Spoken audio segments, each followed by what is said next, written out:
보험지식 저장소의 최민수입니다. 오늘 영상의 내용은요, 얼마 전부터 제 채널에 본인의 답답한 이런 상황을 약간 하소연하시듯 장문의 댓글을 써주시는 분이 계시는데요. 제가 그 사연을 읽어보고 뭔가 좀 도움을 드릴 수 있는 부분이 있지 않을까 해서 개인적으로 상담을 좀 주실 것을 요청을 드렸는데, 이분께서 좀 아직 망설이고 계시는지 아니면 다른 더 좋은 분에게 사건을 의뢰하셨는지는 모르겠지만 개인 상담이 들어오진 않았어요. 그래서 제가 오늘은 여러분들에게 이분의 댓글을 좀 보여드리면서 담당자가 잘못 말한 것과 그리고 우리 댓글을 적어주신 분께서 좀 아셔야 될 부분을 구별해서 설명을 드리도록 하겠습니다. 어떤 특정 보험사를 비난하기 위한 것도 아니고 무작정 피해자를 편들기 위해서 영상을 만든 건 아니니까요. 그 점은 절대 오해하지 마시고 지금부터 제가 화면에 이분의 댓글을 보여드리면서 하나하나 좀 읽으면서 해석을 해드리도록 하겠습니다. 자, 내용은 이렇습니다. 자, 과연 버스공제조합에서도 좋게 합의가 될까요?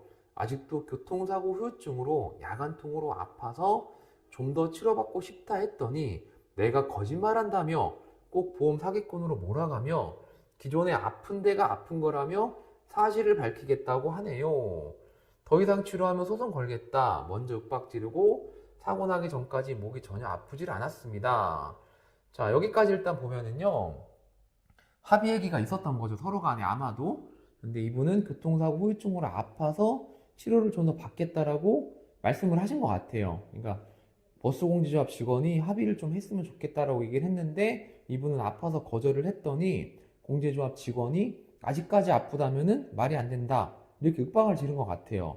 자, 그러면 그 다음 줄. 자, 허리도 치료비 200 넘었다고 치료비를 더 이상 줄 수 없다. 이 부분은 만약에 본인이 잘못 들은 게 아니시면은 공제 직원이 실수를 하신 거죠. 치료비 200만 원 넘었다고 치료를 더 이상 줄 수 없다? 이건 무슨 근거죠? 아무 근거가 없는 얘기예요. 의사 선생님이 이분은 치료가 종결됐다고 그런 소견이라도 내주셨나요?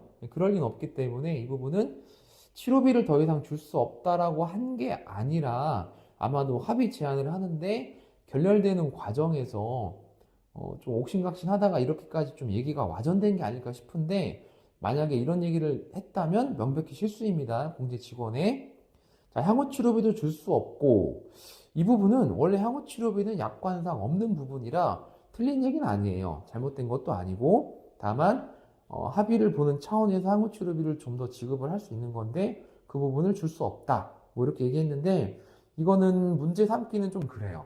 왜냐하면 없는 항목이기 때문입니다. 약관에 50만 원 제시하네요. 자, 금액이 좀 적긴 하지만 이 역시 우리 피해자분이 만약에 현재까지 치료받는 기간 중에 본인이 실제로 손해본 부분이 50만 원 그 이상이다 라는 것이 입증이 되지 않는다면 금액이 적다는 이유만으로 문제를 삼을 수는 없어요. 다만 그 다음에 옆에 보시면 5개월 된 새 차가 이게 가슴이 좀 아프죠. 5개월밖에 안 됐다, 새 차가.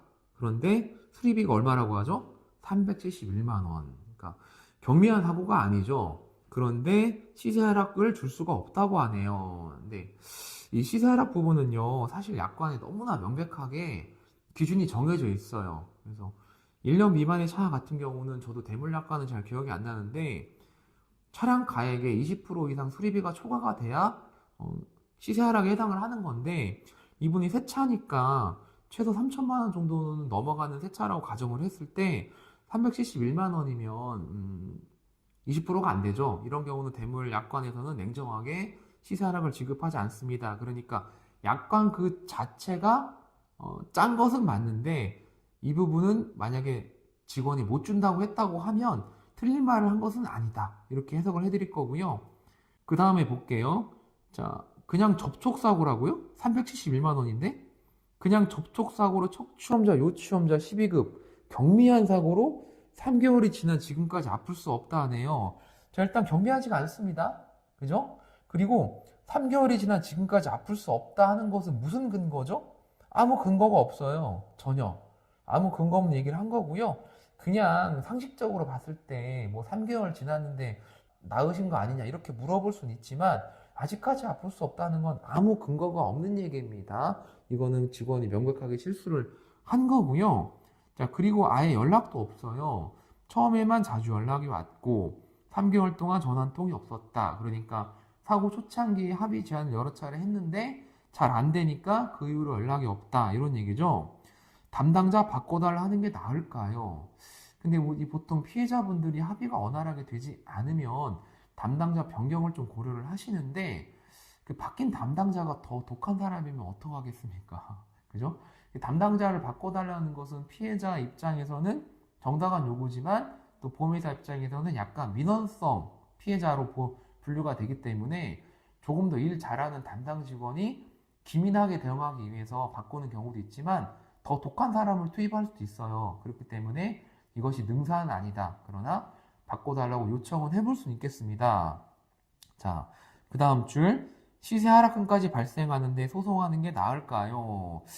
이 부분은요, 글쎄요, 좀 애매하다고 좀 말씀을 드릴게요. 왜냐하면 실질적으로 현실적으로 5개월 된 세차가 이런 사고가 났다면 당연히 사고가 안 난 상태에서 몇 개월 차를 몇 년 동안 차를 타다가 되파는 것과 이 정도 사고가 났을 때 되파는 것은 당연히 가격 차이가 나긴 날 거예요. 다시 한번 말씀드리지만 약관은 철저하게 이것을 명확하게 기준을 그어놨기 때문에 약관상 시세 하락선을 받을 수가 없어서 소송을 하겠다. 소송은 여러분 그렇게 쉬운 일은 아닙니다. 근데 하지만 하나의 고려해 볼 수 있는 옵션은 될 것 같아요. 자, 버스 공제라 힘들다는 건 익히들어 알지만 혼자 대응하려니 정말 힘듭니다. 여기까지 제가 글을 읽어봤을 때 이분이 여성분이 아니실까 이런 생각을 좀 했는데 힘드시면은 뭐 주변에 도움을 요청을 하시라고 좀 말씀을 드리고 싶어요. 좋은 합의는 안 될 것 같고 긴 싸움이 될 듯 하네요. 과실 비율이 7대 3입니다. 여기서 과실 비율이 7대 3이라고 말씀을 하셨는데 이게 본인 과실이 7인지 3인지 이 부분이 조금 명확하지가 않아서 이 부분도 명확하게 언급을 해주셨으면 좋겠습니다. 그 다음에 아직 일주일이 지났는데 수리비도 안 들어왔어요. 이게 무슨 말인지 제가 한참 생각해 봤는데 아마 본인이 먼저 수리비를 부담을 한 게 아닐까 이런 생각이 좀 들어요. 그러니까 과실 비율이 정해지지 않았거나 그래서 뭐 예를 들어 본인이 자차가 없다 보니까 본인이 돈을 주고 공업사에다가 차를 찾아왔는데 그러면 과실 비율만큼은 다시 버스공제조합에 받아야 될 거 아니에요. 그걸 아직 안 줬다 뭐 이런 말씀이 아닐까 싶은데요.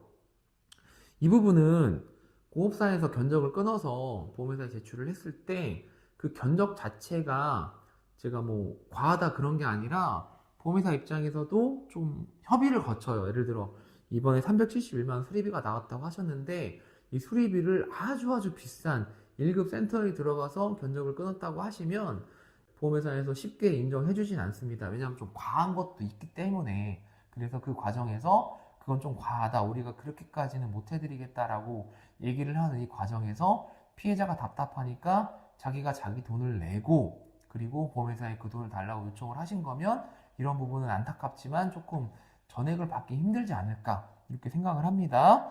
자, 마지막으로 교통사고 전문 변호사에게 위임을 해야 할까요?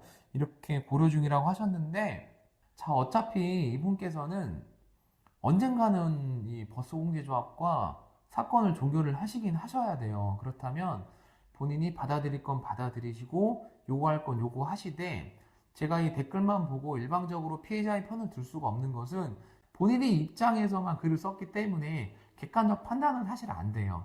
사실 그래서 보상 담당자랑 통화를 해보면 또 새로운 점들이 발견될 수 있기 때문에 혼자 고민하시지 말고 교통사고 전문가가 되셨던 뭐 누가 되셨던 적극적으로 도움을 요청하시는 거는 좋은 판단이라 생각됩니다. 자, 그럼 오늘 영상의 내용은 여기까지입니다. 다음번에는 조금 더 유익하고 좋은 영상으로 찾아뵙도록 하겠습니다. 시청해 주셔서 대단히 감사합니다.